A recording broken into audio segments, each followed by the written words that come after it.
तो सभी को गुड इवनिंग है और सभी का वेलकम है आज के इस सेशन में। तो इस सेशन में सबसे पहले हम लोग जानेंगे कि टाइप ऑफ क्वेश्चंस कैसे आते हैं एग्जाम्स में और हमें उनको कैसे हैंडल करना चाहिए। ठीक है।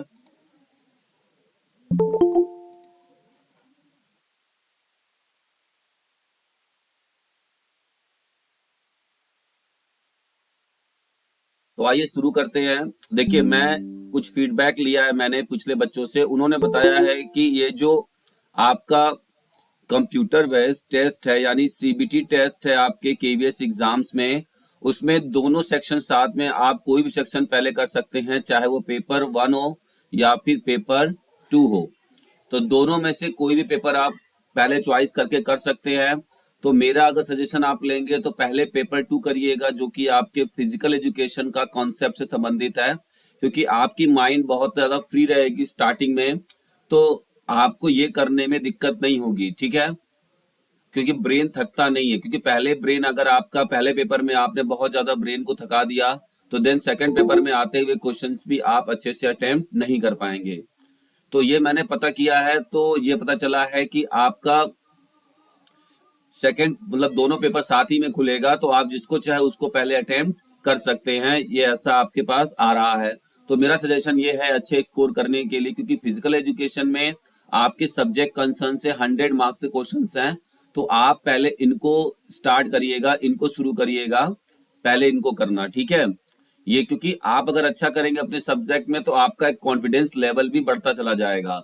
इन केस अगर आप फर्स्ट पेपर में जाते हैं और कुछ क्वेश्चंस आपको नहीं आते हैं, तो आपका जो मोरल ऑब्लिगेशन है या फिर आपकी जो माइंड सेट है ना कि मैंने टारगेट इतना लेकर आया था, मुझे नहीं हो पा रहा है, तो फिर आप यहाँ भी ठीक से नहीं कर पाओगे। आपका जो मोटिवेशन है वो खराब हो जाएगा। इसीलिए मैं बोल रहा हूँ आपसे कि आप इनको करिएगा, पहले फिजिकल एजुकेशन के पेपर को करिएगा, इसमें बेनिफिट है।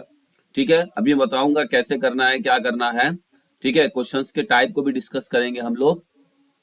इसके बाद हम लोग दूसरा जो हमारा पॉइंट्स है उसको याद करिएगा कि आपको सारे क्वेश्चन अटेम्प्ट करने हैं, कोई भी क्वेश्चन छोड़ने नहीं है, कंप्लीट ऑल क्वेश्चंस मारने। ये मैंने आपको लास्ट टाइम बताया था, तो इस बात पे ध्यान देगा। लास्ट में हम लोग पहले टाइप ऑफ क्वेश्चंस की बात करेंगे, उसके बाद मैं आपको बताऊंगा कि तुक्का कैसे लगाते हैं। अगर आपको इन केस जब आपको नहीं आ रहा है समझ में तो तुक्का कैसे लगाते हैं, लेकिन ये तुक्का सबसे लास्ट प्रोमिनेंट होता है। लास्ट में जब आपको कुछ भी नहीं आ रहा है, देन आफ्टर जैसे आपको जितना आता था आपने उतना अटेम्प्ट कर लिया, लेकिन फिर भी आप लगा नहीं पा रहे, जैसे कुछ भी प्रॉब्लम आपको हो रही है, तो तुक्का को कैसे लगाया जाता है। देखिए, इसमें कोई भी वो नहीं है, एक कोई मेथड नहीं है या इसका कुछ नहीं है, लक भी नहीं है, तो जो भी हो सकता है तुक्का ये लास्ट में मैं आपको डिस्कस करूंगा। ठीक है, अब मैं बात करता हूं टाइप्स ऑफ क्वेश्चंस की। जो हमारे केवीएस में क्वेश्चंस के टाइप्स होते हैं, मैं आपको बता दूं कि जनरली चार टाइप के क्वेश्चंस पूछे जाते हैं। सबसे पहला होता है सिंपल एमसीक्यू। ठीक है, सिंपल एमसीक्यू क्या होता है, देखिए यहाँ पे सिंपल एमसीक्यू जो क्वेश्चंस आपका आएगा, 1 मिनट।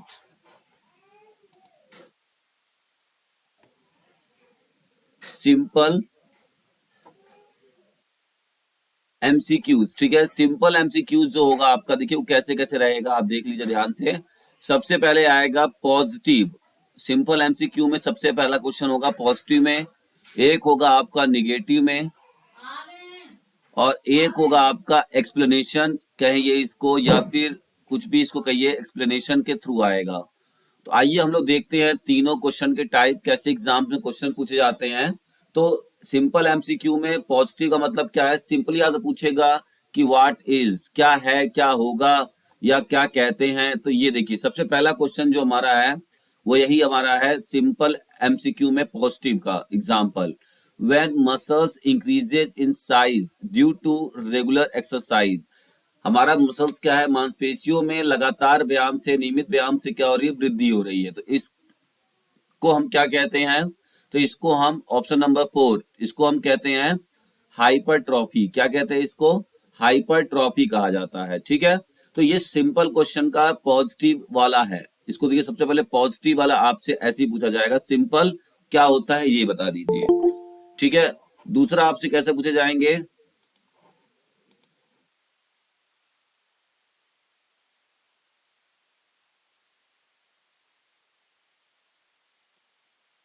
नेक्स्ट आपसे कैसे पूछा जाएगा ये देख लीजिए। अगला जो क्वेश्चन है, which of the following is not an aspects of motivation. देखिए दूसरा क्वेश्चन जो होगा सिंपल एमसीक्यू में, वो आपसे नॉट करके पूछा जाएगा, नॉट का ऑप्शन होगा। तो नॉट वाले में मैंने आपको क्या बताया था कि नॉट वाले में आपको क्या करना है कि जो भी आपके पास पेन कॉपी पेपर या जो भी होगा वहां पर उस समय, एक बार जरूर उस वहां पे क्रॉस करने के बाद क्वेश्चन को पढ़िएगा। कॉपी में झूठ मूठ का ही क्रॉस कर लीजिए, इससे क्या होगा, आपका जो ब्रेन है वो अलर्ट रहेगा, माइंड जो है वो अलर्ट रहेगा। कभी कभी क्या होता है, हम लोग क्वेश्चन पढ़ने के बाद जब आंसर पढ़ने लगते हैं तो ये जो नॉट वाला वर्ड है इसको हम लोग भूल जाते हैं। ठीक है, तो ये जब आप पेपर पे जो अभी आपको रफ के लिए मिलेगा तो उस पर आप जब क्रॉस कर लेंगे तो आपको दिक्कत नहीं होगा। ये एक तरीका होता है, जनरली हम लोग क्या करते हैं ये चीजें भूल जाते हैं। ये एक्सपीरियंस है, मैं आपको शेयर कर रहा हूँ, गलतियां हो जाती हैं। तो इस बात पे जो भी क्वेश्चंस में नॉट आएगा सिंपल एमसीक्यू वाले में, उस पर ये बात ध्यान आपको देना बहुत जरूरी है।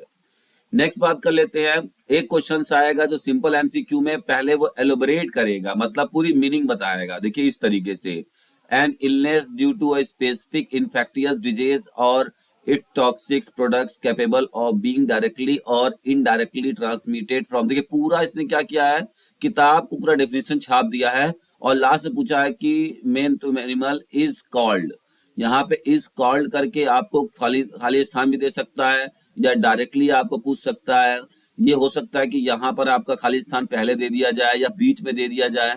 तो वहां पर अक्सर आप देखिएगा कि यही चीज होता है कि पूरा एक्सप्लेनेशन होता है। ठीक है, तो इसको क्या कहेंगे हम लोग कि जो होता है मेन से इंसानों में भी हो सकता है, तो इसको हम क्या कहते हैं, तो इसको हम इन्फेक्टियस डिजीज कहते हैं। ठीक है, इन्फेक्टियस डिजीज के नाम से जाना जाता है। तो ये मतलब इस तरह के क्वेश्चंस आपको देखने को मिलेंगे। ठीक है, ये तीन प्रकार के क्वेश्चंस आपके कौन से होंगे जो मैंने आपको बताया था, सिंपल एमसीक्यू। देखिए आपके नीचे मैंने बताया था ना, सिंपल एमसीक्यू जो पहला टाइप है उसमें आपको यही मिलेगा। ये पहला टाइप हुआ। अभी हम लोग दूसरे टाइप पे बात करेंगे। दूसरा है करेक्ट चॉइस। ठीक है, करेक्ट चॉइस आपको करने पड़ेंगे। करेक्ट चॉइस कैसे है, ठीक है, उसमें कई सारे ऑप्शन आ जाएंगे, उसमें आपको करेक्ट चॉइस करना पड़ेगा। करेक्ट चॉइस के भी दो तीन एग्जाम्पल होते हैं, एक आपका पॉजिटिव में जाएगा और एक आपका निगेटिव में जाएगा। ठीक है, आइए इसको भी देख लेते हैं कि कैसे कैसे एग्जाम्पल हैं। कल भी आप लोगों ने देखा था, लेकिन आज हमने डायरेक्टली क्वेश्चन लाया है ताकि आपको कोई दिक्कत ना हो। ये देखिए, अब यहाँ पूछ रहा है कि टाइप्स ऑफ मोटिवेशन आर, इतने सारे ऑप्शन दिए हुए हैं, आपको इसमें टाइप्स ऑफ मोटिवेशन को बताना है।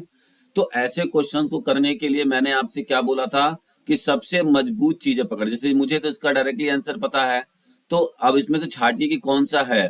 तो एक इंट्रिंसिक और एक्सट्रिंसिक, तो यानी ए और डी है।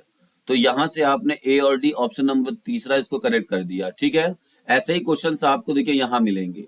अब इसमें देखिए, which of the following are cardiorespiratory response during exercise। यहाँ पे एक बात ध्यान दीजिएगा, ड्यूरिंग एक्सरसाइज है, यानी कि जब हम एक्सरसाइज करते हैं तो एक्सरसाइज के दौरान हमारे कार्डियो रेस्पिरेटरी मतलब कार्डियो मतलब हार्ट और रेस्पिरेटरी मतलब लंग्स के ऊपर क्या प्रभाव देखने को मिलता है ड्यूरिंग द एक्सरसाइज। दो तरह के रिस्पॉन्स होते हैं, एक लॉन्ग टर्म होता है और एक होता है ड्यूरिंग। ठीक है, तो यहाँ पूछा है कि ड्यूरिंग में क्या आपको देखने को मिलता है। तो आइए पढ़ते हैं ऑप्शन और काटते चले जाते हैं। इंक्रीज स्ट्रोक वॉल्यूम, तो ये ऑप्शन आपको इस क्वेश्चन को करने के लिए क्या चाहिए, सबसे मजबूत पॉइंट आप रखिए, जो कि आप थ्योरी नॉलेज के हिसाब से सबसे मजबूत या सबसे स्ट्रॉन्ग पॉइंट आपके पास है, उनको आप सेलेक्ट कर लीजिए। जैसे यहाँ बता रहा है इंक्रीज स्ट्रोक वॉल्यूम, अगर आपको डाउट है स्ट्रोक वॉल्यूम का मतलब है तो आप इसको छोड़ दीजिए। मान लीजिए कोई बच्चा उसको डाउट है, तो आप दूसरा पॉइंट पढ़िए। यहां बोल रहा है इंक्रीज हार्ट रेट, तो ड्यूरिंग में क्या इंक्रीज हार्ट रेट होगा कि नहीं होगा, बताइए। नहीं अगर होगा। एक्सरसाइज करने जा रहे हैं और एक्सरसाइज कर रहे हैं उस दौरान आपका हार्ट रेट इंक्रीज होगा कि नहीं होगा। होगा सर। हाँ, होगा तो सर। ये इसको बेस बना लेंगे। मान लीजिए ये तो सबको पता होगा। ठीक है, तो बी वाले को हम रखेंगे कौन कौन ऑप्शन में बी आ रहा है। स्ट्रॉन्ग पॉइंट हमने पहले ही हमें ये पकड़ना है कि कौन सा एकदम हो सकता है और कौन सा एकदम नहीं हो सकता है।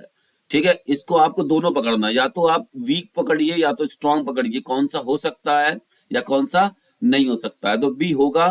तो जहां जहां बी आपको लिख रहा है वो वाला ऑप्शन आप रख लीजिए। देखिए ये वाला ऑप्शन दूसरा आपको नहीं रखना है, क्योंकि इसमें बी ऑप्शन है ही नहीं। ये देखिए बी आपका है और इसमें भी बी आपका है, तो एक ऑप्शन आपका छट गया। इसके बाद पहला ऑप्शन बोला है जो इंक्रीज स्ट्रोक वॉल्यूम, तो ये भी होगा आपका ऑप्शन नंबर ए। अब देखिए ए जहां पर है, देखिए इसमें ए नहीं है, हमने इसको काट दिया। फिर यहाँ पूछ रहा है अब आपके पास क्या बचा, ए और बी दोनों होगा, आप एकदम हो जाए। अब डी होगा कि सी होगा, ये आपको पकड़ना है। इंक्रीज्ड एरोबिक पावर, तो देखिए डी नहीं होगा। ठीक है, क्यों नहीं डी होगा? क्योंकि तुरंत एरोबिक पावर इंक्रीज नहीं होता है, ये आपका वेंटिलेशन रेट इंक्रीज हो जाएगा। तो इसका और क्या होगा, ए बी और सी, ऑप्शन नंबर 4 इसका करेक्ट हो जाएगा। एरोबिक पावर तुरंत इंक्रीज नहीं होता है, ये आपका लॉन्ग टर्म में आता है। जब आप लंबे दूरी का दौड़ करेंगे तब आपका एरोबिक पावर की क्षमता बढ़ जाएगी। ठीक है, मतलब सांस को अंदर लेने की क्षमता बढ़ जाएगी। तो इस तरीके से ये लॉन्ग टर्म में अगर ये टॉपिक होता तो ये आंसर सही होता डी वाला, लेकिन यहाँ पर ड्यूरिंग की बात की है इसलिए इसको हम लोग कट कर देंगे। तो ये तरीका है ऑप्शन को, एरर को डिडक्ट करके इस चीज को लगाने का, एरर डिडक्शन मेथड कहते हैं इसको।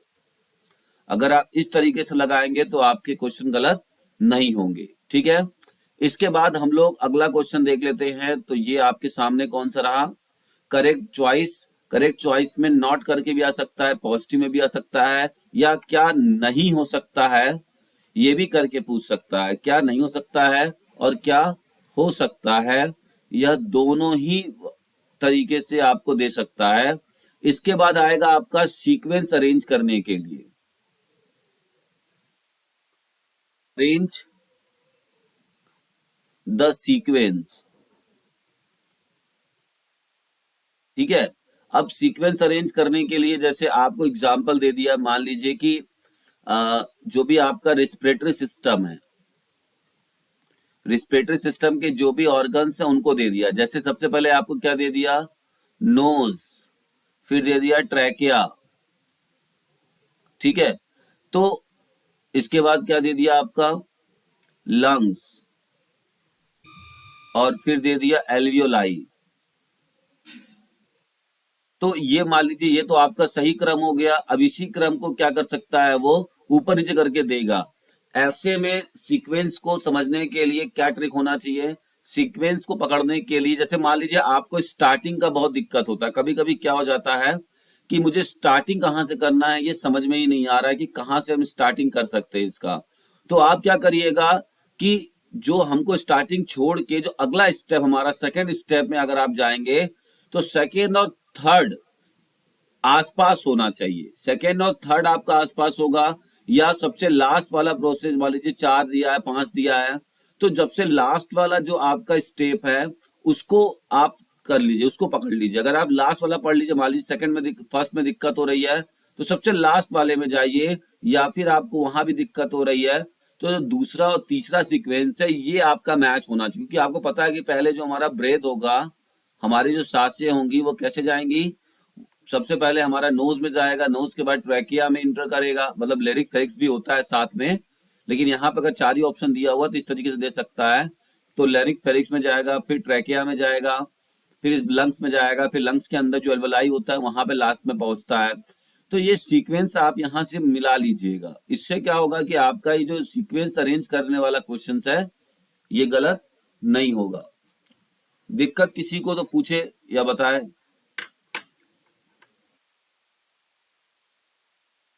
जो मैंने समझाया ये वाला समझ में आया आपको?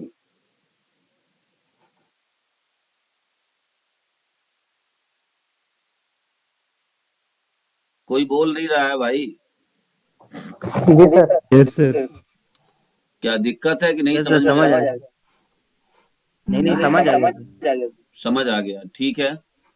तो इस बात पे ध्यान दीजिएगा कि अगर आपको पहला स्टेप नहीं आता है, अंतिम स्टेप नहीं आता है, तो दूसरा और तीसरा स्टेप से मिला के चलिए, तो आपकी जो गलतियां हैं वो नहीं होंगी। ठीक है, तो इस पर हमें ध्यान देना है कि जब भी आपके ऐसे क्वेश्चंस आते हैं जिसमें आपको सीक्वेंस अरेंज करना है, तो मैंने आपको वहां बताया कि सीक्वेंस अरेंज करने में अगर आप देखिए सबसे बड़ा मुश्किल होता है कभी कभी ना, फर्स्ट स्टेप पे क्या होगा, फर्स्ट स्टेप पे क्या होगा इसको छांटना। तो ये हम लोग पकड़ नहीं पाते हैं कि फर्स्ट स्टेप पे क्या होगा। अगर हमें नहीं भी आ रहा है तो हम थोड़ा सा लॉजिक लगाएंगे और अगला चरण उसको देखिए कि सेकेंड और थर्ड फेज में एक सीक्वेंस बनना चाहिए, ठीक है। सेकेंड और थर्ड में जब सीक्वेंस आप बना लेंगे तो आपको मिल जाएगा, या फिर सबसे लास्ट वाला सीक्वेंस आप देख लीजिए तो भी आपका आंसर सही हो जाएगा। तो ये था आपका अरेंज द सीक्वेंस, ठीक है। इसके बाद हम लोग नेक्स्ट बात करते हैं,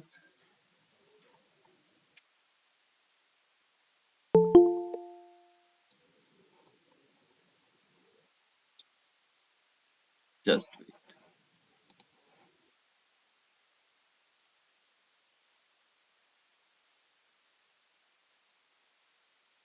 फिर इसके बाद हम लोग अगला बात कर लेते हैं,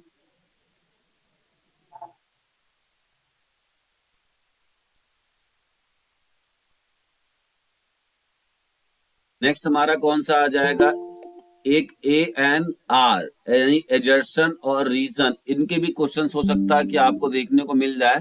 प्रोबेबली चांस बनता है कि 5-6 क्वेश्चन आपको देखने को मिल सकते हैं, ठीक है।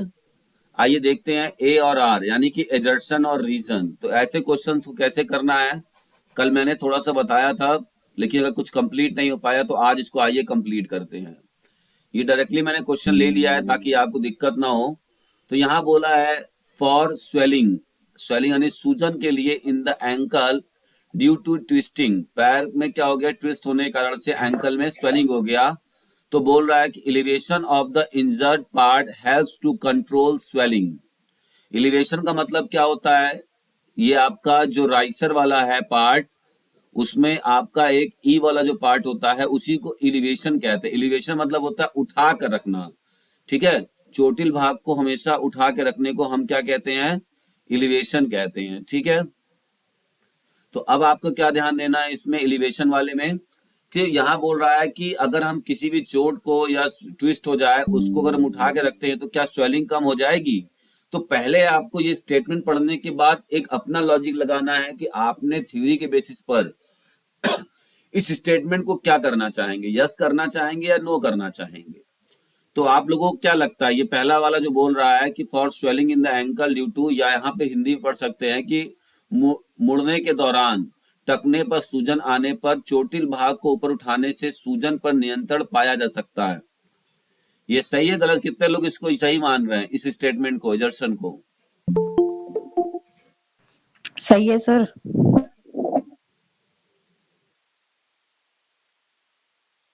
सही है सर। सही है सर। ओके, तो ये वाला मुझे स्टेटमेंट आप सबको सही लग रहा है तो इसको आप सही कर दीजिए। दूसरा स्टेटमेंट पढ़िए, the injured part must be raised above the level of heart to allow blood and fluid to drain away from the site of injury.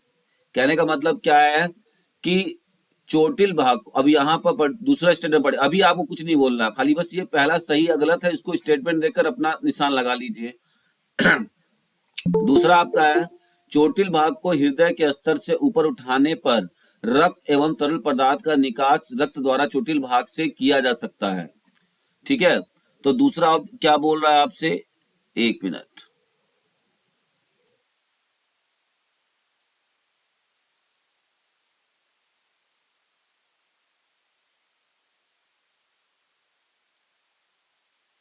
तो यहाँ पे क्या बोल रहा है कि the injured part must be raised above the level of the heart, ठीक है। हाँ सही है कि हमें कोई भी इंजर्ड वाली पार्ट को हमेशा अपने हार्ट के लेवल से उठा के रखना चाहिए, ठीक है। अलाउ, जो कि अलाउ करता है blood fluid to drain away from the site of injury, जो कि इंजरी की जगह से हमें क्या करता है, उसको अलग रखता है, हटा के रखता है, ठीक है। अब दूसरा स्टेटमेंट आपको क्या लग रहा है, सही है कि गलत है? इसने दूसरे वाले में क्या बोला है कि सर गलत है। सही है सर। सही है सर।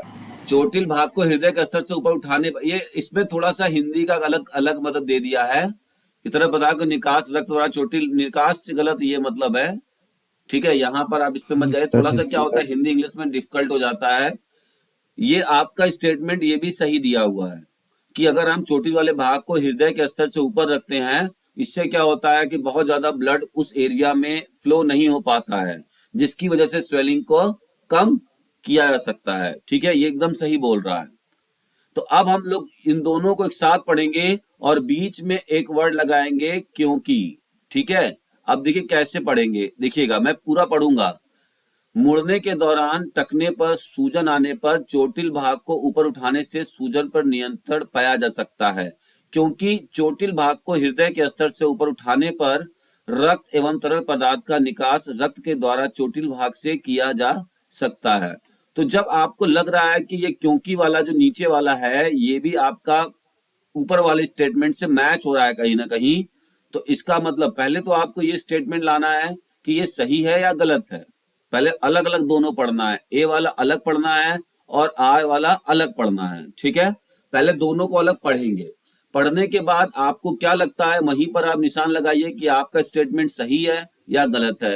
अब आप कहेंगे सर कंप्यूटर स्क्रीन पर निशान कैसे लगेगा, तो मैंने बताया था रफ पेज ले लीजिए, वहां पर बनाते जाइए, इससे क्या होगा ना कि आप भटकेंगे नहीं।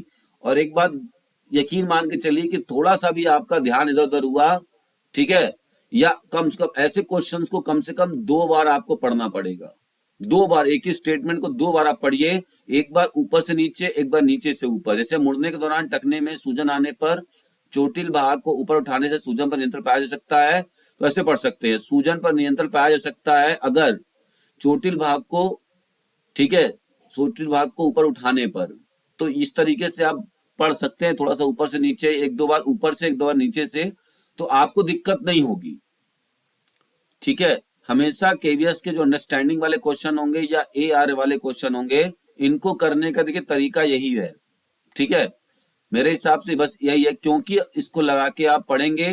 पहले तो ये बता दीजिए स्टेटमेंट सही है कि नहीं सही है, दोनों को अलग अलग पढ़ लीजिए। जब दोनों आपको लग रहा है स्टेटमेंट सही है, तो देन आफ्टर बीच में आपको क्योंकि या बिकॉज, इंग्लिश पढ़ने वाले बच्चे बिकॉज लगाकर, ठीक है, इसको लगाए, क्योंकि इसलिए, क्योंकि ऐसे वर्ड लगाकर इसको पढ़िए, दोनों साथ में अब पढ़िए बिकॉज लगा के। तो अगर आपको मिलता जुलता दिख रहा है तो इसका मतलब ये वाला ऑप्शन आपका सही है। तो ऑप्शन नंबर 4 इसका मतलब सही है कि ए इज द करेक्ट, ठीक है, A is correct and R is the correct, ठीक है, एक्सप्लेनेशन ऑफ ए, ठीक है। तो इसका मतलब क्या है कि आपका ए और आर दोनों सही है, और आर जो है वो करेक्ट एक्सप्लेनेशन है, ऊपर वाले जो चीजें हैं उसका बहुत ही सही एक्सप्लेनेशन है। अच्छा, ऐसे क्वेश्चंस में किसी को दिक्कत होती है, ठीक है, तो देखिए एक शॉर्टकट ट्रिक यही है इसका कि आप ये वाला जो ऑप्शन आता है, A is the correct explanation of A, both A and R is the correct and R is the correct explanation of A, इस वाले को अगर 5 क्वेश्चन आ रहा है तो आप इस पांचों को मारिए, आपका 3 या 2 सही हो जाएगा, इस निश्चित है। आपको नहीं समझ में आता है, क्वेश्चन में दिक्कत होती है, 5-6 क्वेश्चन ऐसे दिए हुए हैं, तो 5 में से कम आपके 3 या तो 2 ये सही हो जाएगा, ये ऐसा माना जाता है। तो प्रोबेबिलिटी बनता है ये, एक्चुअली ना ये प्रोबेबिलिटी के आधार पर मैंने आपको बताया है, लेकिन ये कंफर्म या 100% इसकी गारंटी मैं नहीं दे सकता हूँ, ठीक है। ये आप अपने विवेक के अनुसार लगाइए, ज्यादा अच्छा है। मैंने बस एक तरीका बताया है सर कौन कि सा ऐसे बताया क्वेश्चंस को, जी ये आपने बताया कि मतलब प्रोबेबिलिटी ये होती है कि correct explanation of A, correct explanation पे लगाना चाहिए अगर कुछ नहीं समझ आ रहा है तो। हाँ हाँ, जी मैंने यही बताया। तो 5 में से 3 या 2 आपके सही हो जाएंगे, जहां आपके मतलब एकदम नहीं हो रहे थे, आपके टाइम कंज्यूम हो रहे थे, ऐसे क्वेश्चंस को आप कोशिश करिए कि लास्ट में करिए, अगर आपको दिक्कत है या डिस्टर्ब हो रहा है तो। बीच में आपके क्योंकि टाइम बचाने हैं, बीच में आपको टाइम बचाने हैं, तो जो क्वेश्चंस में आपको डिफिकल्टी होती है उन क्वेश्चंस को थोड़ा सा इग्नोर करिए, ठीक है। इस तरीके से आप इसको कर सकते हैं। नेक्स्ट हमने बात किया, देखिए अब हमारा जो अगला क्वेश्चन आता है that is match the column.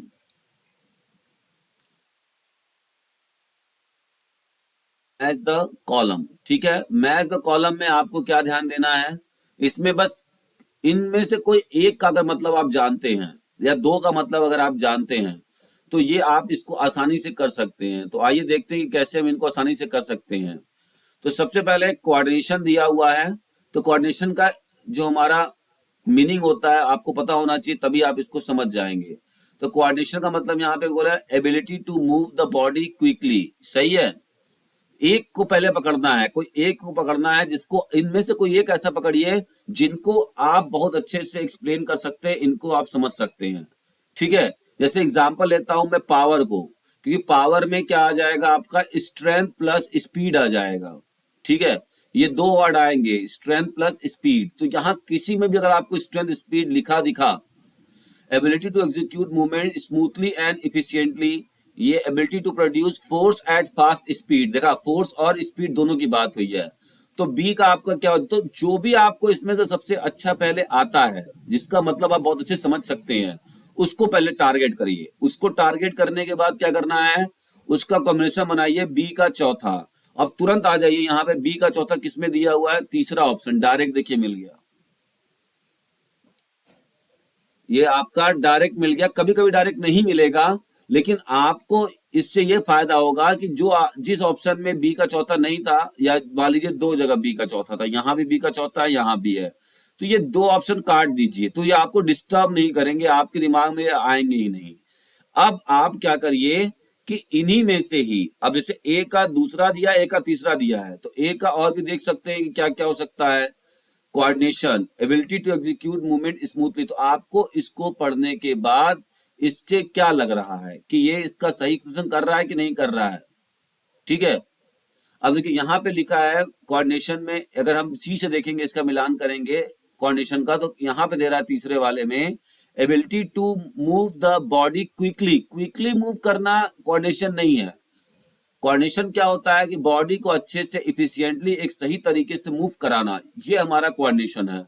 तो एक का दूसरे से मैच कर रहा है। तो इस तरीके से ना आप इन्हीं ऑप्शन से पढ़ के देखिए, इन्हीं में से देखिए कि ये तीसरे और चौथा, मान लीजिए आपको लग रहा है दोनों ही आपको फंसा रहे हैं, तो अब आप क्या करेंगे, ए का क्या क्या दे रखा है इसको पढ़िए, और ए वाले का दोनों स्टेटमेंट पढ़िए, दूसरा भी पढ़िए और तीसरा भी पढ़िए। तो आपको इनमें से जो बेस्ट लग रहा है उसको आप रखिए और बाकी को काट दीजिए। इस तरह से जब आप काटेंगे, एरर डिडक्ट कर देंगे, तो आप अपने क्वेश्चंस को आसानी से अचीव कर लेंगे। कोई दिक्कत किसी को? No sir. ये समझ में आ गया कि जैसे इसमें कैसे पकड़ना है आपको, जो सबसे आपका स्ट्रॉन्ग पॉइंट है या सबसे वीक पॉइंट आपको लगता है कि कौन सा हो सकता है और कौन सा नहीं हो सकता। तो मैच द कॉलम वाले में आप सबसे जो आसान आपको लगता है कि किसका हम जवाब दे सकते हैं, इन चारों में से किसको हम बहुत अच्छे से एक्सप्लेन कर सकते हैं। मान लीजिए मैंने पावर को किया, क्योंकि मुझे बहुत कॉन्फिडेंस था कि पावर में हमेशा स्पीड के साथ फोर्स का इस्तेमाल होगा, इसलिए मैंने तुरंत इसको पकड़ लिया, कीवर्ड से पकड़ लिया। और आप लोगों भी इसको कीवर्ड से याद रखिए, क्योंकि ये सब चीजें कीवर्ड से ही आएंगी, बिना कीवर्ड्स के नहीं आने वाली है, ठीक है।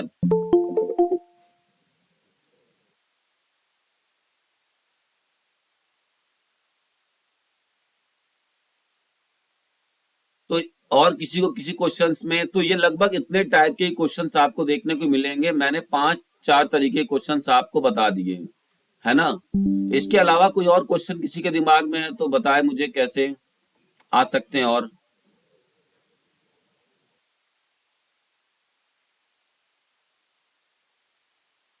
ये मैंने पहले बता दिया कि देखिए मैच द कॉलम आएगा, ठीक है। इसके बाद एजर्शन और रीजन के क्वेश्चंस आएंगे, ठीक है। और मैं आपको बता दूं, मैंने फीडबैक तो लिया ये है। नहीं है रिकॉर्ड,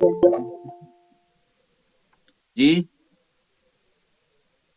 फिर इसका सर कोई दूसरा क्वेश्चन नहीं होगा, ए और आता है, ये थोड़ा कम समझ आया था। अच्छा, तो दूसरा क्वेश्चन मुझे निकालना पड़ेगा, 1 मिनट अभी निकाल लेते हैं।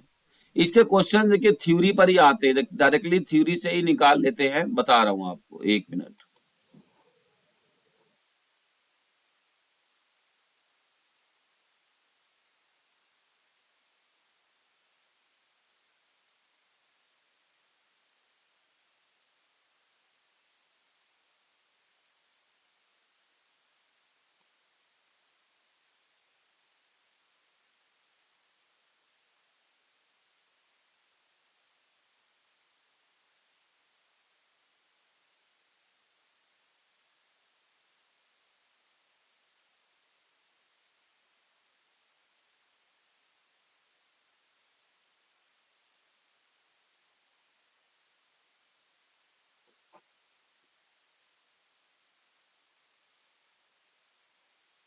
आइए देखते हैं हम लोग फिर से ए और आर वाले क्वेश्चंस को एक बार फिर से।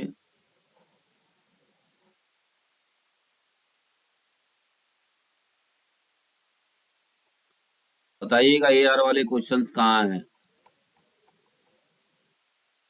ये देखिए आपका आ गया मैकेनिकल एड्स, ये वाला मैंने शायद आप लोगों को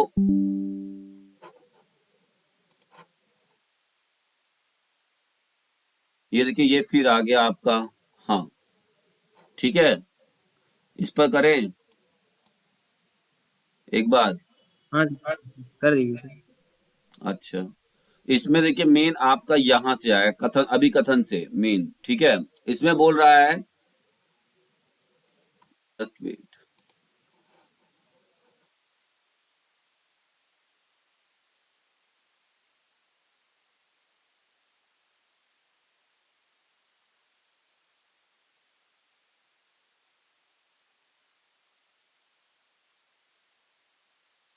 इसमें क्या बोल रहा है आपका, देखिए इसमें बोल रहा है कि obesity is a global problem cause due to sedentary lifestyle. आपको ये क्या लग रहा है?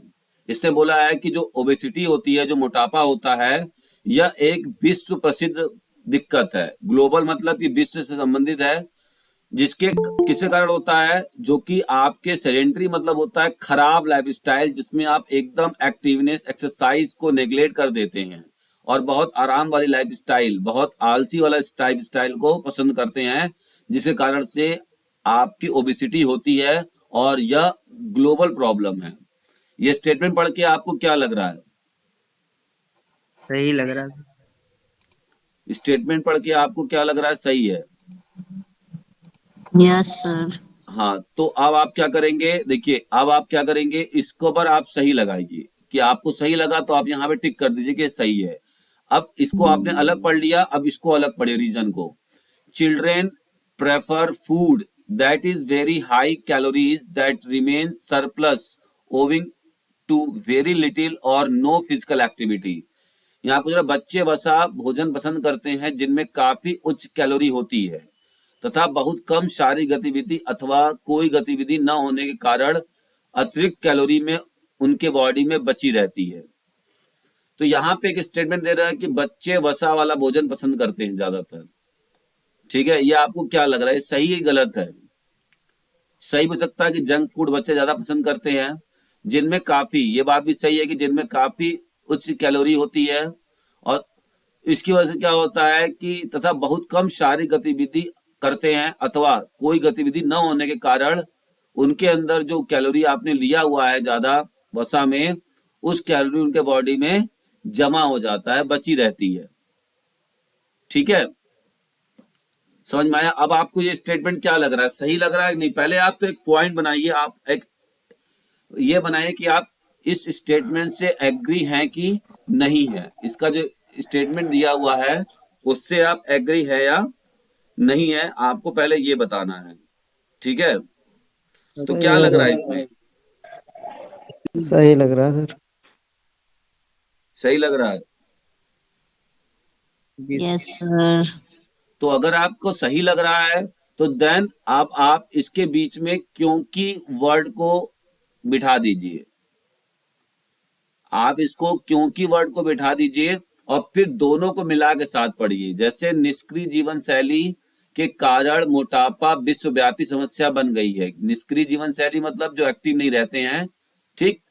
और क्योंकि बच्चे वसा वाला भोजन अधिक पसंद करते हैं जिनमें काफी उच्च कैलोरी होती है तथा बहुत कम शारीरिक गतिविधि अथवा कोई गतिविधि न होने के कारण अतिरिक्त कैलोरी उनमें बची रहती है, जिससे कि क्या होता है, उनको मोटापा हो जाता है। तो इस तरीके से आप पढ़ के, अगर आपको लग रहा है कि ऊपर वाला और नीचे वाला एक्सप्लेनेशन सही दिया हुआ है, तो आप किसके साथ जाएंगे?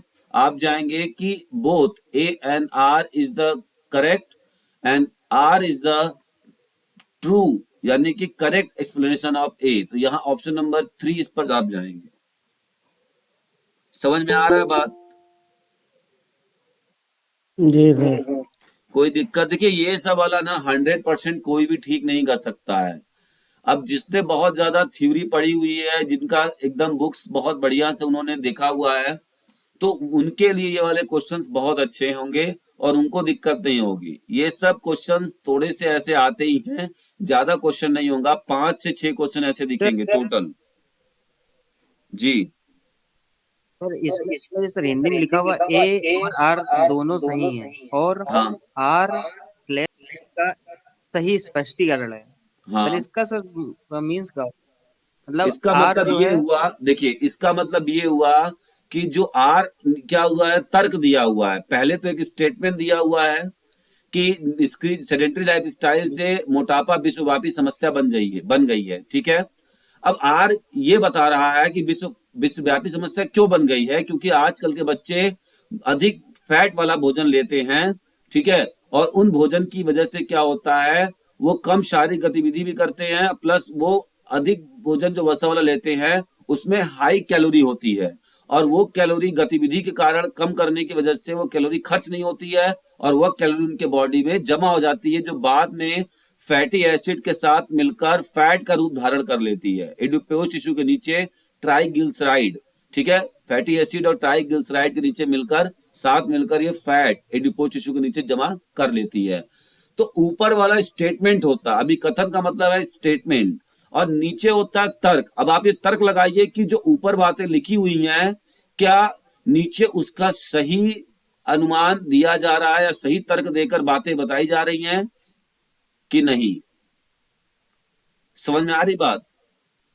जी सर। हाँ सर। कोई दिक्कत है तो फिर से बताएं इसको। ये तर्क दिखा हुआ है ना, तर्क है। तर्क का मतलब क्या है क्लियर यहाँ पर?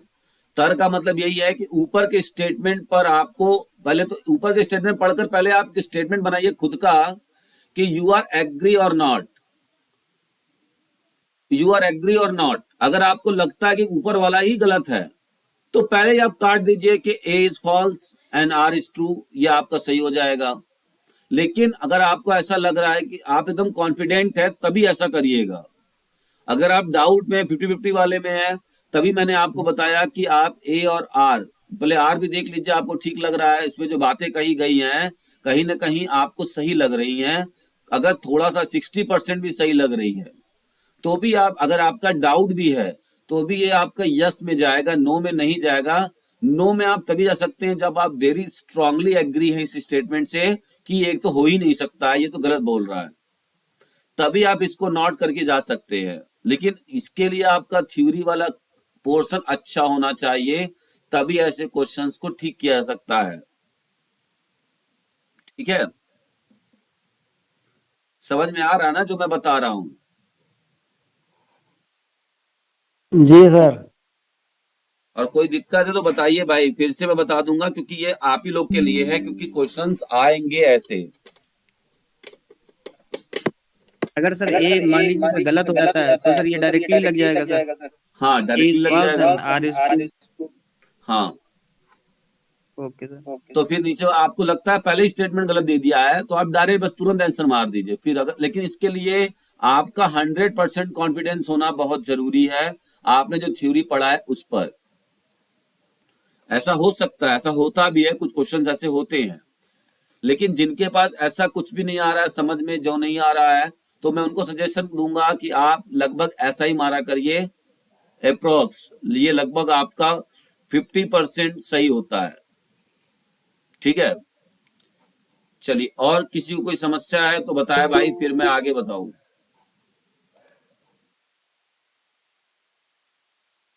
क्लियर है सर। और कोई समस्या किसी को, किसी और चीज में, या कुछ नहीं समझ में आ रहा है तो फिर मैं, नहीं तो फिर आगे क्लास दूसरा बताऊं आपको। तो इस तरह के क्वेश्चंस आपको देखने को मिलेंगे। ये टाइप ऑफ क्वेश्चंस मैंने बता दिए, कैसे अटेम्प्ट करना चाहिए, क्या बातें ध्यान रखनी है, क्या नहीं ध्यान देनी है। इस वाले क्वेश्चंस को बहुत ध्यान से लगाइएगा, ये बहुत ही अच्छे क्वेश्चंस हैं, ठीक है। इन वाले क्वेश्चंस को बहुत अच्छे से करिएगा। इनमें आपको बार बार बता रहा हूं कि पहले एक स्ट्रॉन्ग स्टेटमेंट को पकड़ लीजिए, उसी को बेस बनाकर ऑप्शन को काटते चले जाइए कि कौन सा नहीं हो सकता है, बस आपको आंसर मिल जाएगा, डेफिनेटली मिल जाएगा, ठीक है।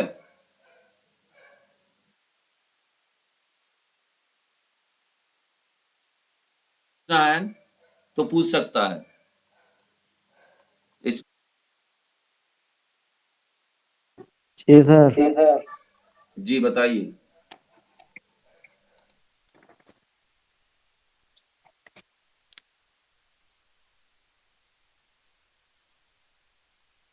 ना। चलिए फिर हम लोग स्टार्ट करते हैं। मैंने आपको ये वाला भेजा था, स्क्रीन दिख रही सभी को?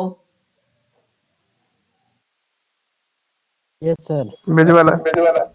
हाँ, मैंने ये भेजा था। राष्ट्रीय खेल पुरस्कार से आपके सामने एक क्वेश्चन जरूर आएगा, और क्वेश्चन बता दूं मैं, अचंता शरद कमल से आएगा। इनके बारे में, इनके करियर के बारे में या इनके अचीवमेंट्स के बारे में आपसे पूछा जा सकता है, तो इनको एक बार जरूर ध्यान से पढ़ लीजिएगा, ठीक है? पूरा चांस बनता है इनके बारे में, लगभग, मतलब मोस्ट प्रोबेबिलिटी इनकी बनती है, ठीक है? इसके बाद हम लोग बात करेंगे, ठीक है? इसके बाद हम लोग क्या बात करेंगे आपका, इसके में से फिर बहुत ज्यादा ध्यान में नहीं देना है। अमाउंट आपको पता है सारा, कौन सा क्या है, मेजर ध्यानचंद के अमाउंट क्या है ये आपको पता ही है। कितने सालों का इस पर मिलता है हमें, कितने सालों पर मतलब ये दिया जाता है, या कितने साल के परफॉर्मेंस पर दिया जाता है ये, इसकी क्या आपकी शर्तें क्या है, इसको देने की शर्तें क्या है, इस पर आपसे पूछा जाएगा, तो ये भी आप ध्यान रखिएगा, ठीक है? करंट अफेयर्स में नोबेल पुरस्कार से में भी मुझे जहां तक सुनने में आ रहा है कि जो सिलेबस में दिया गया है वहीं से क्वेश्चन आ रहा है, तो मोस्ट प्रोबेबिलिटी। और आपको बता दूं कि जैसा कि मैंने आपको पहले भी बताया था कि केवीएस फॉलो करता है 11 एंड 12 के सीबीएसई सिलेबस को, तो मुझे सुनने में आ रहा है कि 40 to 50% क्वेश्चन यहां से आएगा, इसके टॉपिक से आ रहा है। मतलब जो 11 12 में दिया गया है सीबीएसई के सिलेबस में, वहां से आपका 40 से 50 उस सिलेबस से क्वेश्चन ज्यादा पूछे जा रहे हैं, ऐसा सुनने में आया है 11 और 12 सीबीएसई से, ठीक है? तो इस बात पे थोड़ा सा ध्यान दे दीजिएगा। हालांकि मैंने भी आपको कंप्लीट कराया हुआ है, हमने जो आपको सिलेबस दिया हुआ है, पुराने बच्चे जितने पढ़े हुए हैं, वो हमने इन सारे सिलेबस को भी कंप्लीट किया हुआ है, कोई अलग से कोई चीज नहीं है। जैसे हमने आपको एडॉप्टिव फिजिकल एजुकेशन के बारे में बताया हुआ है, थोड़ा सा उसको ध्यान दे दीजिएगा। एडॉप्टिव फिजिकल एजुकेशन को प्रमोट करने वाली मतलब एजेंसी कौन कौन सी है, तो स्पेशल ओलंपिक है, डीफ ओलंपिक्स है, पैरा ओलंपिक्स है, ये सब चीजें आप एक बार जरूर देख लीजिएगा, है ना?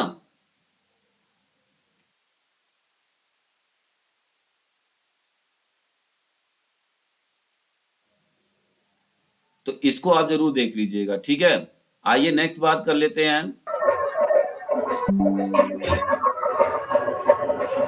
ये किसका माइक ऑन है भाई? माइक बंद करिए।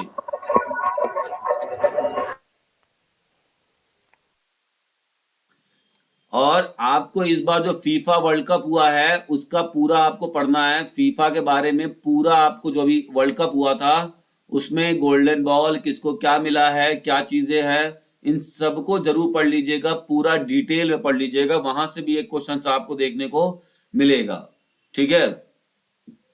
हॉकी का जो वर्ल्ड कप हुआ है अभी, ठीक है, सर इसके बारे में पूरा पढ़ लीजिएगा जी। सर बैडमिंटन कोर्ट की जो मार्किंग लाइन की मोटाई कितना होता है? 4 सेंटीमीटर। सेंटीमीटर। ठीक है, थैंक यू सर।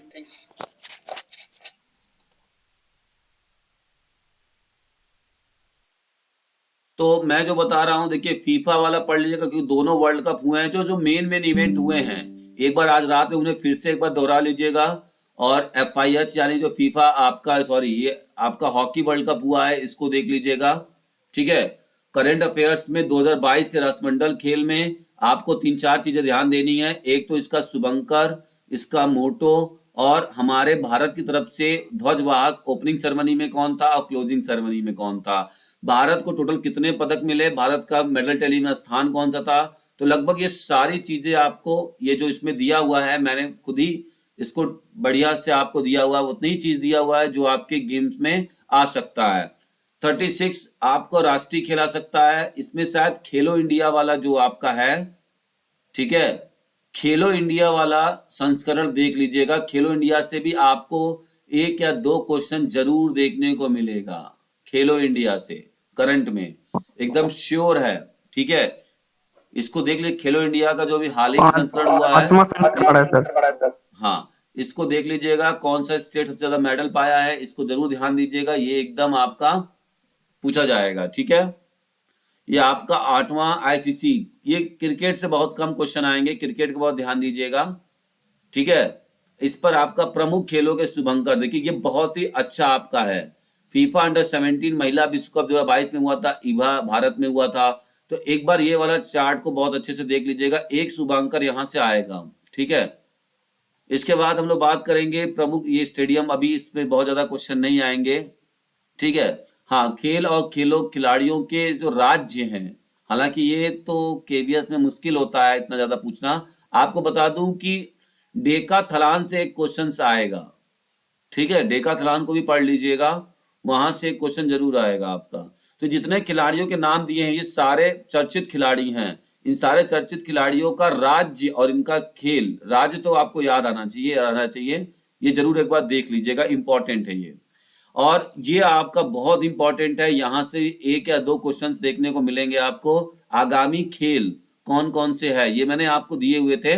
तो आगामी खेल में आप एक बार याद रखिएगा कि नंबर ऑफ कौन सा संस्करण हुआ है, कैवां संस्करण हुआ है, किस नंबर का हुआ है, उसे भी याद रखिएगा, क्योंकि इसके हिसाब से पूछा जाता है। तो 33वां 34वां और 35वां ग्रीष्मकालीन ओलंपिक कहाँ होगा, कैसे होगा, ये सब आपसे पूछा जा सकता है, ठीक है। ओलंपिक के बारे में पूछा जा सकता है, शीतकालीन ओलंपिक भी होता है, युवा ओलंपिक भी होता है, पैरा ओलंपिक, की सारा चीज आप एक बार, अगला कहाँ होगा, देखिए यहाँ सब लिखा हुआ, अगला कौन सा चीज कहाँ पे होगा, एक बार इस भी जरूर देख लीजिएगा, इंपॉर्टेंट है, 1 से 2 क्वेश्चन यहां से भी बनेगा, ठीक है। आइए आगे बढ़ते हैं, और यहाँ पे क्या आपका है 15वां एशियाई कप, ठीक है, फीफा वर्ल्ड कप, देखिए 22वां फीफा वर्ल्ड कप, इसको भी देख लीजिएगा, ठीक है। ये वाला भी बहुत इंपॉर्टेंट है, ये जरूर इस वहां से एक क्वेश्चन आपको देखने को मिलेगा। वर्ल्ड कप क्रिकेट, देखिए ये ग्रैंड स्लैम 2022 का पूरा पढ़ना है, और अभी हाल ही में मैंने आपको भेजा हुआ है, इसको पढ़ लीजिएगा, कल मिला कि नहीं आप लोगों को, ये देखिए खेल परिदृश्य, ये मिला कि नहीं कल आप लोगों को, कोई बोलेगा भाई, मिला है सर। मिला है सर। तो कल मैंने दिया हुआ था ना, इस पे मिला आप है देख सर। लीजिए ध्यान से। हाँ, अब देखिए यहाँ पे टेनिस से एक सवाल आपको जरूर देखने को मिलेगा, इसकी गारंटी है, टेनिस से एक सवाल आपको जरूर देखने को मिलेगा। ये आप देख लीजिए कि अभी हाल ही में जो हुआ है 16 से 29 जनवरी को ऑस्ट्रेलियाई ओपन, यहां से एक क्वेश्चन आपको देखने को मिलेगा। इसमें आजकल महिला एकल पूछा जा रहा है, पुरुष एकल को छोड़ दिया जा रहा है। तो आप सभी याद रखिएगा, जरूरत है, मिश्रित युगल भी पूछ सकता है आपसे थोड़ा सा फंसाने के लिए। और टेनिस में जो चारों टूर्नामेंट होता है उसका सीक्वेंस आपको पता होना चाहिए। तो सीक्वेंस आपका क्या है, अफवाह है, क्या है, अफवाह, AFWA, अफवाह, ऐसे वर्ड याद कर लीजिए, अफवाह एक है। ए से हो गया, सबसे पहले होता है ऑस्ट्रेलियन ओपन, उसके बाद होता है फ्रेंच ओपन, फिर होता है विंबलडन डब्ल्यू से, और ए से होता है आपका अमेरिकन ओपन या यूएस ओपन, ठीक है, इसको यूएस ओपन रख सकते हैं, ठीक है। तो ये बात आपको ध्यान रखना है, और इनके बारे में कब कब शुरू किया गया, कब कब, एक क्वेश्चन टेनिस से पक्का आएगा, चाहे मेजरमेंट से आ जाए, चाहे इसके जो टूर्नामेंट फेमस है, कौन सा टूर्नामेंट कहाँ खेला जाता है, कौन से मैदान पे खेला जाता है, ये भी आएगा, कब से शुरू किया गया वो टूर्नामेंट, ये जरूर पढ़ लीजिएगा, इंपॉर्टेंट है टेनिस वाला। और इसका करंट भी पढ़ लीजिएगा, यहां से आना है क्वेश्चन, ठीक है। अभी देखिए बैडमिंटन में यहाँ पर आपका इंडियन ओपन बैडमिंटन चैंपियनशिप हुआ था 2023 में जनवरी में, तो कौन जीता है, तो यहाँ पर आपको दिया हुआ है उनके विनर के नाम, इसको जरूर पढ़ लीजिएगा। ये बहुत इंपॉर्टेंट चीजें मैंने आपको दी हैं, अगर आप लोग ध्यान देंगे तो आपका पूरा क्वेश्चन जो है करंट अफेयर्स का, जो कि आपके स्पोर्ट्स से आएगा, वो सब आपको यहाँ से मिल जाएगा। मलेशिया ओपन आपका दिया हुआ है, ठीक है। जर्मनी में पुरुषों का देखिए विश्व कप हुआ है 2023 का विजेता, ठीक है, हॉकी, ठीक है। तो यहाँ पे जर्मनी क्या है, पुरुषों का विश्व कप हाथी विजेता रहा है, तो अपने इंडिया में ही हुआ है, ये भी पढ़ लीजिएगा, बहुत इंपॉर्टेंट है, मोस्ट इंपॉर्टेंट है, एक क्वेश्चन जरूर यहाँ से देखने को मिलेगा। आयोजक कौन है, अंतरराष्ट्रीय हॉकी महासंघ, ये सब आप देख लीजिएगा, फिर मैं बस मोटा मोटा चीजें आपको बता रहा हूँ, ठीक है। और देखिए अभी जो 78वां ग्रैंड मास्टर बने हुए हैं, कौन है, कौस्तुभ चटर्जी, ठीक है, कोलकाता के रहने वाले हैं, 78वें ग्रैंड मास्टर बहुत ही चर्चित खिलाड़ी है, विश्व के 19 वर्षीय शतरंज खिलाड़ी कौस्तुभ चटर्जी भारत के 78वें ग्रैंड मास्टर बने गए हैं। ठीक है, इस पर ध्यान दीजिएगा, बहुत ही इंपॉर्टेंट है। निखत जरीन जो कि इन्होंने मेडल पाया था कहाँ पे, राष्ट्रमंडल खेल में, इनको MNDC का क्या बनाया गया है, ब्रांड एम्बेसडर बनाया गया है 2023 के लिए। ठीक है, ये याद रखिएगा, नया ये सब चीजें हैं। ये जितने भी चीज आपको दिया है ये सारे ही अच्छे हैं। ठीक है, पंकज कुमार, देखिए पंकज कुमार, ये आप देख लीजिए, बहुत ज्यादा इसमें नहीं ध्यान देना है, जो हमारे खेल संबंधित है उस पर ध्यान दीजिएगा। चेतन शर्मा, ये हमारे पहले ऐसे क्रिकेटर है भारतीय जिन्होंने हैट्रिक विकेट ली थी। ठीक है, चेतन शर्मा सबसे पहले हैट्रिक विकेट लेने वाले खिलाड़ी है भारत की तरफ से। तो चयन समिति के अध्यक्ष आयुक्त नियुक्त किए गए, किसके, BCCI के। देखिए नए बदल गए, ये अभी कौन हो गया, चेतन शर्मा हो गए। तो इसको आप लोग पढ़ लीजिएगा, बहुत ही इंपॉर्टेंट चीज आपको बताया जा रहा है।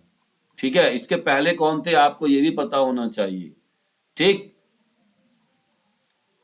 तो इस तरीके से देखिए यहाँ पर सारा दिया हुआ है, आप एक बार जरूर इनको पढ़ के जाइए अगर आप अच्छा करना चाहते हैं तो। लास्ट में मैं आपको बताऊंगा कि अब हम कैसे करेंगे क्वेश्चंस, क्या तरीका होना चाहिए क्वेश्चंस को करने के। ठीक है, कोई दिक्कत किसी को तो बोल दे भाई एक बार, बॉक्सिंग में किसी को दिक्कत है तो बोल दे।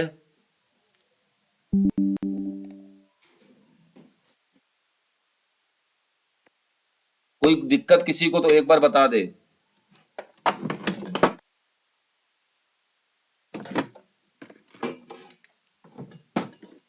कोई कुछ बोल नहीं रहा है, क्या बात है?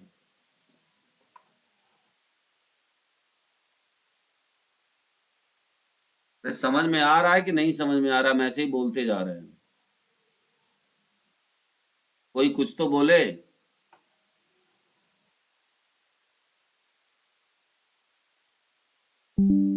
जी सर। यस आ रहा है समझ में आ रहा है सर। गुरुजी आ रहा है।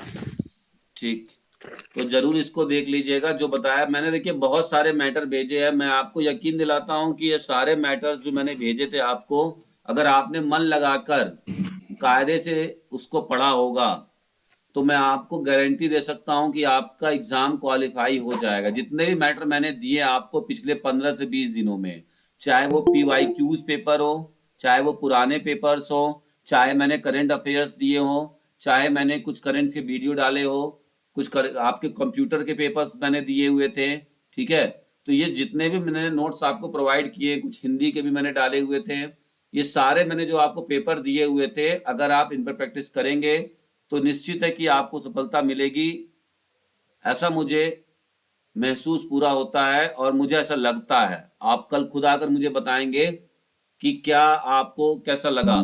ठीक है, या आपने जो पढ़ा था उसका फीडबैक मुझे जरूर दीजिएगा। नहीं है तब भी दीजिएगा कि सर वो पढ़ाया था आपने नहीं आया, या कोई चीज गलत होगा मेरे, तो वो भी मुझे बताइएगा ताकि मुझे पता चल जाए कि क्या गलत चीजें थी। ठीक है, इन सब पर भी ध्यान दीजिएगा। अब हम लोग सीखेंगे कि कैसे क्वेश्चंस को करने हैं। ठीक है, अब मैंने बताया आपको कि 2-3 ट्रिक बताने जा रहा हूं आपको कि क्वेश्चन को कैसे करना चाहिए। तो कोई भी क्वेश्चन आपको करने से पहले आपको पहले ये जो है ना, इनको 2 से 3 बार पढ़ना है। जैसे कुछ ऐसे आ जाते हैं जिसको आपको दिक्कत होती है, तो क्वेश्चंस को कम से कम 2 बार रिवाइज करना है, 2 बार आपको पढ़ने हैं। क्वेश्चन आपकी अंडरस्टैंडिंग लेवल पे होगी। अंडरस्टैंडिंग मतलब कि थ्योरी आपको कितना अच्छा समझ है, उसके बिहाफ पे क्वेश्चन होगा, ऑप्शन दिया जाएगा। ठीक है, तो आप देंगे पढ़ने के बाद कम से कम 2 बार इसको पढ़िएगा, हिंदी इंग्लिश जैसे भी आप कंफर्ट हो उस तरह से पढ़ने के बाद अब आप क्या करिएगा कि ऑप्शन को काटते, अगर आप कंफ्यूज हैं, एकदम श्योर नहीं है तो आप क्या करिएगा, ऑप्शन को काटिएगा। इसमें से ये देखिएगा कि सबसे पहले कौन नहीं हो सकता है। ठीक है, जब आप श्योर नहीं है 100% किसी ऑप्शन में, तो आपको क्या करना है कि आप पहले ये छाटेंगे कि कौन सा बिल्कुल नहीं हो सकता है, उसको काट दीजिए। इससे क्या होगा कि जो आपका कंफ्यूजन होगा वो दूर होगा। ठीक है, पहले तो ये श्योरिटी बनाइए अपने मन में, अपने थ्योरी के नॉलेज के बेसिस पर कि कौन सा बिल्कुल नहीं हो सकता है। वैसे वैसे काटते चले जाइए, क्योंकि केवीएस में जो ऑप्शन होंगे लगभग चारों ऑप्शन आपको लगेगा कि हो सकता है।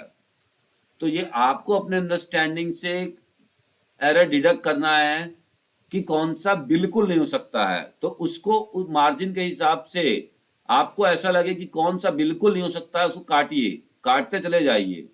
और जब आपको लास्ट में बच जाए कोई चीज तो आप क्या करिए, उस पर जब दो आपको बचे 50-50 का, तो आप सबसे स्ट्रॉन्ग पॉइंट बनाइए, अपने लॉजिक से स्ट्रॉन्ग पॉइंट बनाइए किसी एक पॉइंट के लेकर। जैसे ओवरलोड पर मान लीजिए आपने लिया, तो स्ट्रॉन्ग पॉइंट बनाइए इस पर, मतलब स्ट्रॉन्ग स्टेटमेंट अपने दिमाग में दीजिए और आप इसके बारे में क्या जानते हैं ओवरलोड के बारे में उसको, और जो दूसरा ऑप्शन बचा हुआ है उसको मिलाकर आप क्या करेंगे, एनालाइज करेंगे कि दोनों में से बेटर ऑप्शन कौन सा है, दोनों में से सबसे सटीक आंसर कौन दे रहा है या क्या होना चाहिए, वो तभी आपका ये कंप्लीट होगा, तभी ऐसे होगा। ठीक है, समझ में आ रही बात?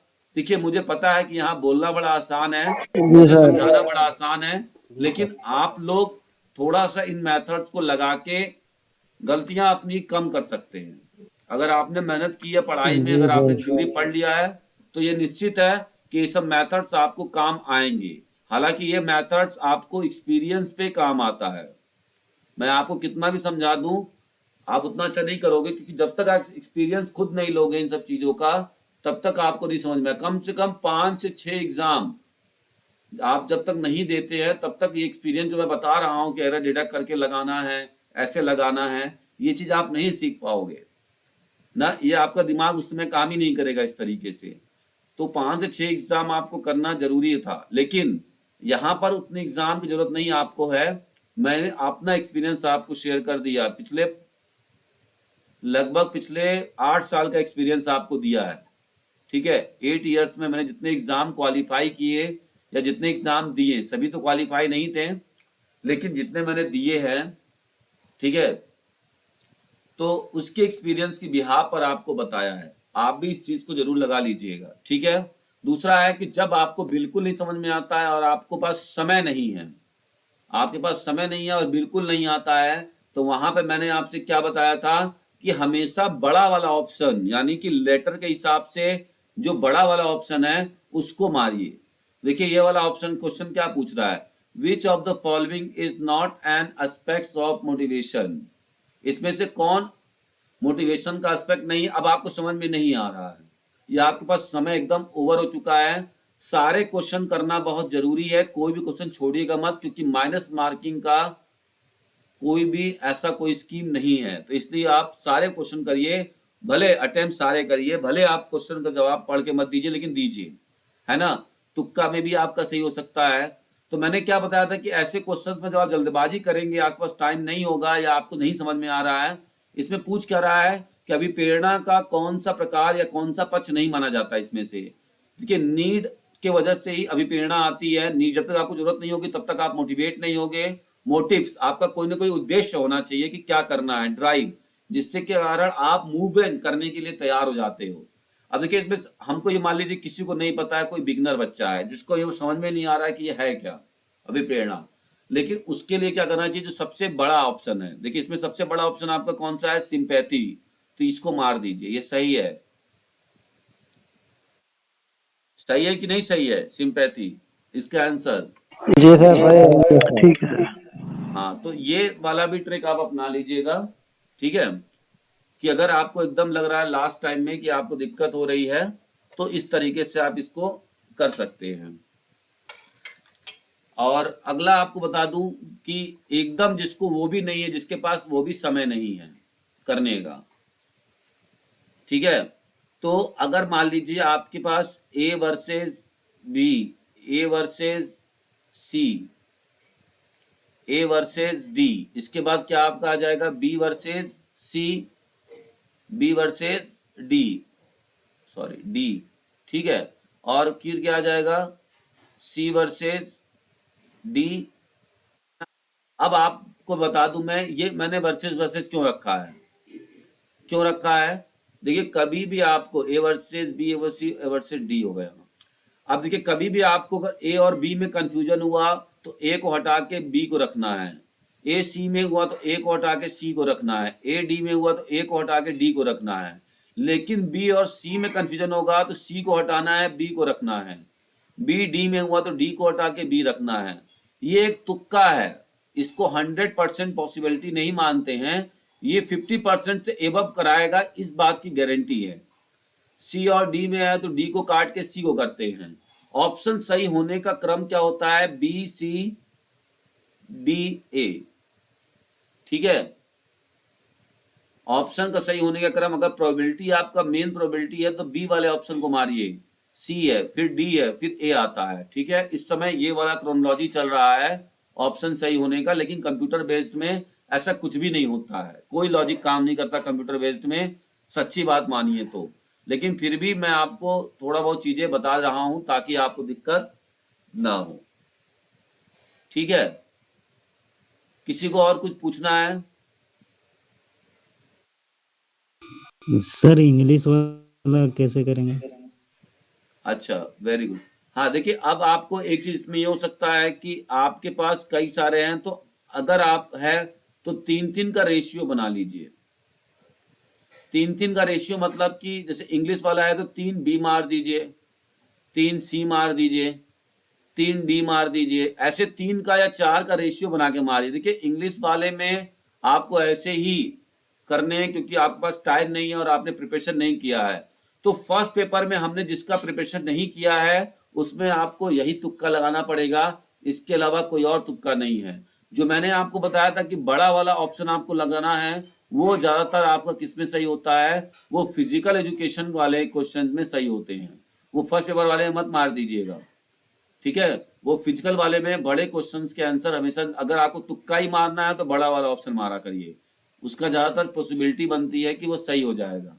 ठीक है, और बाकी जो नहीं समझ में आ रहा तो फिर यही है, राम भरोसे हिंदू होटल, यही आपका 3-3 का रेशियो बना के मार दीजिए। अगर कभी कभी काम कर गया तुक्का आपका तो 3 में से 2 भी सही हो जाएगा। ठीक है, इस कंडीशन में आपका मैं बता दूं कि 4 से 5 यानी 40 से 50% आपके क्वेश्चन सही होने की प्रोबेबिलिटी बनता है इस मेथड के हिसाब से। ये जो मेथड बताया आपको, ठीक है? और यहां पर आप मान लीजिए ए है, ठीक है?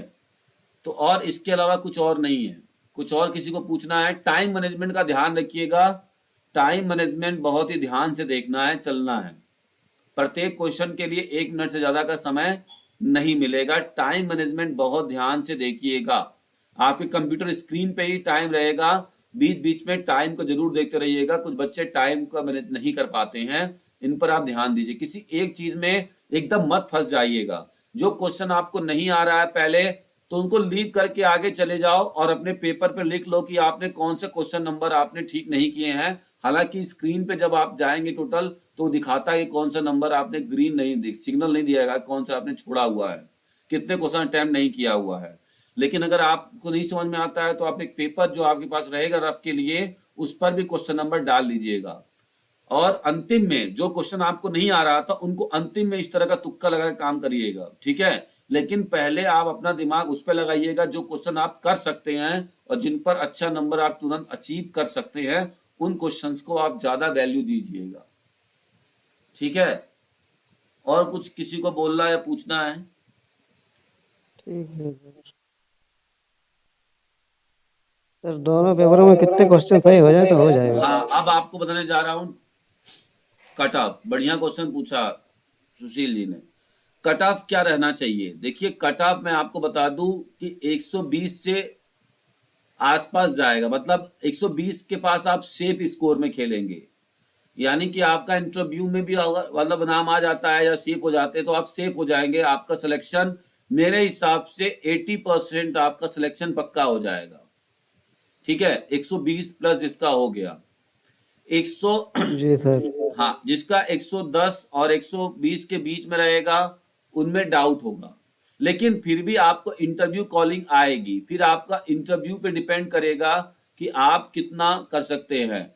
तो मेरे हिसाब से जैसे 80 नंबर का फर्स्ट पेपर है और 100 नंबर का सेकंड पेपर है। हालांकि ये तो स्टैंडर्ड ऑफ पेपर पे डिपेंड करता है कि कैसे क्वेश्चंस मतलब क्या जाएगा, लेकिन फिर भी मेरी मानिए तो दोनों मिलाकर आपको 65% अचीव करना है 100% सिलेक्शन के लिए। 100% सिलेक्शन के लिए आपको कितना, दोनों मिलाकर 65% आपको अचीव करने, मतलब मार्क्स गेन करने हैं। 65% कितना हो गया 180 का, जल्दी बताइए। सर 125 के आसपास, 125 122 125 के आसपास। हाँ, तो ये मतलब मैंने बोला ये सेफ स्कोर है। आप सेफ जोन में अगर खेलेंगे तो यही आपका आएगा, ठीक है। 65% अगर आप कर जाते हैं 70% बन रहा है जी, 130 पे 70% बन रहा है। हाँ, तो मान लीजिए यही चीज है आसपास। 120 प्लस आप कर दीजिए, आपका लगभग 80% में, मुझे ऐसा अनुमान है, क्योंकि सीड भी इस बार ज्यादा है। जब मैंने निकाला था तो वहां पे क्या था कि 60% पे ही मेरिट मतलब क्वालिफाई हो जाता था। 60% मतलब सिलेक्शन हो गया पक्का, 60% पाने वाले बच्चे दोनों सेक्शन में। लेकिन अगर आप मान लीजिए इसमें 50 पाते हैं, 50% पहले वाले पेपर में आपका है, तो सेकंड वाले में आपको मैनेज करना पड़ेगा। 65 यहाँ लाना पड़ेगा तभी दोनों में होगा, या 70 लाना पड़ेगा। कम से कम आपको 65 to 70 पेपर क्वेश्चन इसमें करने हैं। 65-70 क्वेश्चन आपको सेकंड पेपर में आपको सही करने ही पड़ेंगे, ठीक है।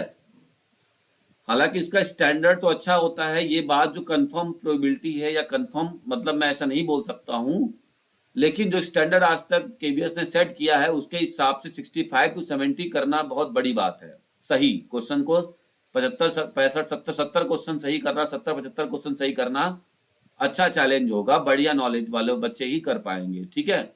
और आप सब कर पाएंगे, किसी प्रकार का कोई निराशा नहीं होंगे। अगर किसी प्रकार के क्वेश्चन में फंस जाते हैं तो इस क्वेश्चन को ड्रॉप करके नेक्स्ट क्वेश्चन की तरफ बढ़िएगा। ये नहीं कि एक ही क्वेश्चन पे टाइम वेस्ट करते चले गए कि कैसे नहीं होगा। क्वेश्चन को चैलेंज मत करिएगा वहां पे कि नहीं ये बिल्कुल ही हो सकता है, ऐसा नहीं हो सकता। हो सकता है कि आपके दिमाग में वो नहीं अभी आ रहा हो उसका आंसर, तो आप आगे बढ़ जाइएगा। क्वेश्चन को स्किप करिए, स्किप करना सीखिएगा। पहले तो टारगेट आप ये करिएगा कि टोटल 180 क्वेश्चंस को रीडिंग करना है, पढ़ना जरूर है। 180 में से जो आपका सेक्शन कमजोर है उसको हटा दीजिएगा पहले, तो स्ट्रॉन्गेस्ट से लोवेस्ट की तरफ जाइएगा, वीकेस्ट की तरफ। पहले आपका जो स्ट्रॉन्ग है उसको पहले पढ़िएगा, अटेम्प्ट करिएगा, और जो वीक है उसको लास्ट में आप रखिएगा। लेकिन 180 क्वेश्चंस पर आपका क्लिक और आपका कंप्यूटर स्क्रीन पर वो सारे क्वेश्चन शो होने चाहिए। कहने का मतलब ये है कि ऐसा कोई क्वेश्चन नहीं है कि जो आप छोड़ दें, ठीक है। और किसी को कुछ पूछना है?